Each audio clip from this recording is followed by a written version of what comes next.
साल 2013 एक ऐसा साल जिसने पूरे भारत को झिंझोड़ कर रख दिया। आज हम बात करेंगे शक्ति मिल्स केस की, एक ऐसी कहानी जिसने ना सिर्फ सुर्खियां बटोरी बल्कि हमेशा के लिए हमारे देश के कानूनों को भी बदल कर रख दिया। जरा सोचिए, एक वीरान पड़ी मिल का अंधेरा और उस अंधेरे में छुपे दो खौफनाक अपराध। इस एक केस ने भारत में यौन हिंसा से जुड़े कानूनों की पूरी किताब ही फिर से लिख दी। ये सिर्फ एक जुर्म की कहानी नहीं है बल्कि उस हिम्मत की भी है जिसने न्याय का एक नया इतिहास रचा। तो हर अपराध की एक जगह होती है ना, एक ऐसा माहौल जो उसे पनपने का मौका देता है। चलिए सबसे पहले उस जगह को ही देखते हैं जो इन भयानक घटनाओं की गवाह बनी। ये जगह थी मुंबई के ऐन बीचों बीच महालक्ष्मी में शक्ति मिल्स। शहर की भागदौड़ और चकाचौंध के बीच एक भूली बिसरी अंधेरी दुनिया। देखिए, ये सिर्फ एक खाली जगह नहीं थी, ये एक टूटा फूटा ढांचा था जहां रोशनी का नामो निशान तक नहीं था। चारों तरफ बड़ी बड़ी झाड़ियां थीं और ये नशा करने वालों का अड्डा बन चुका था। और सबसे खतरनाक बात, यहाँ कोई सिक्योरिटी नहीं थी, कोई कैमरा नहीं, मतलब अपराधियों के लिए एक परफेक्ट ठिकाना। और इसी खौफनाक माहौल में 22 अगस्त 2013 की एक दोपहर इस कहानी का सबसे दर्दनाक पन्ना लिखा जाता है। तारीख थी 22 अगस्त 2013। एक 22 साल की यंग फोटो जर्नलिस्ट अपने काम के सिलसिले में अपने एक साथी के साथ उस मिल में दाखिल होती है। तभी 5 लोग मदद करने का नाटक करते हुए उनके पास आते हैं और कुछ ही पलों में उनका असली वशी चेहरा सामने आ जाता है। उसके साथी को बांधकर बेरहमी से पीटा जाता है और उस महिला के साथ सामूहिक बलात्कार होता है। सिर्फ इतना ही नहीं, उसे ब्लैकमेल करने के लिए उसकी तस्वीरें भी खींची जाती हैं। इतनी धमकियों और उस डरावने हादसे के बावजूद उस लड़की ने हार नहीं मानी। उसने वो हिम्मत दिखाई जो सच में असाधारण थी। उसने फौरन मदद मांगी और उसका यही एक कदम इस पूरे मामले का पर्दाफाश करने वाला था। पीड़िता के इस साहसी कदम के बाद जो हुआ वो मुंबई पुलिस की काबिलियत की एक मिसाल बन गया। आइए देखते हैं कि कैसे पुलिस ने इस गुत्थी को सुलझाया। मुंबई पुलिस पूरी तरह से एक्शन में आ गई और वो भी तूफानी रफ्तार से। एक तरफ सीसीटीवी फुटेज खंगाले जा रहे थे, दूसरी तरफ स्केच आर्टिस्ट को बुलाया गया। लोकल लोगों से पूछताछ शुरू हुई और एक स्पेशल टीम बना दी गई।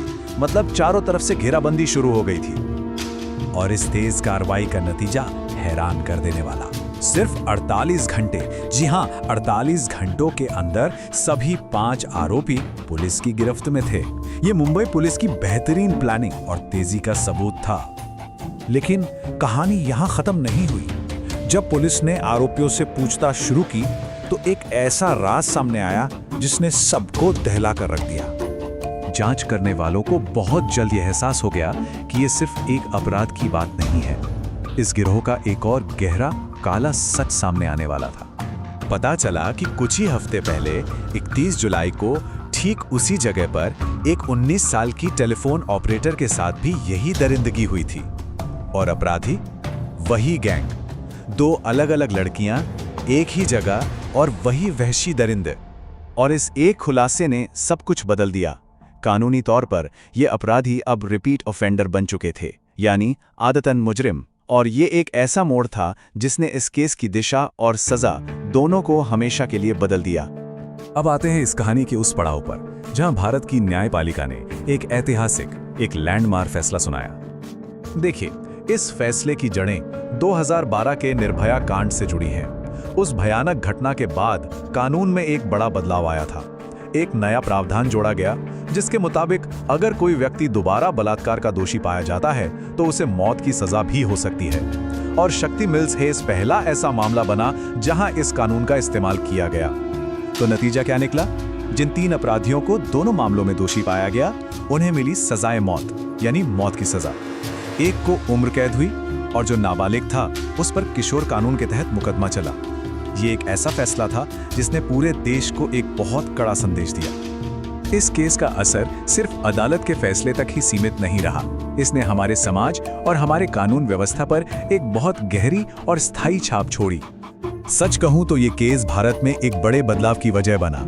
यौन अपराधों के खिलाफ कानून और सख्त हुए, पुलिस की जवाबदेही बढ़ी और जल्द न्याय के लिए फास्ट ट्रैक अदालतों की संख्या बढ़ाई गई।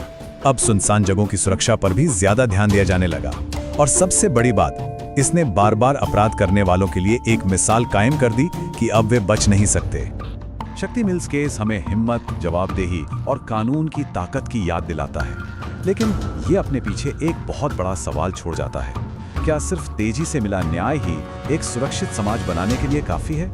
इस पर सोचना हम सभी के लिए बहुत जरूरी है।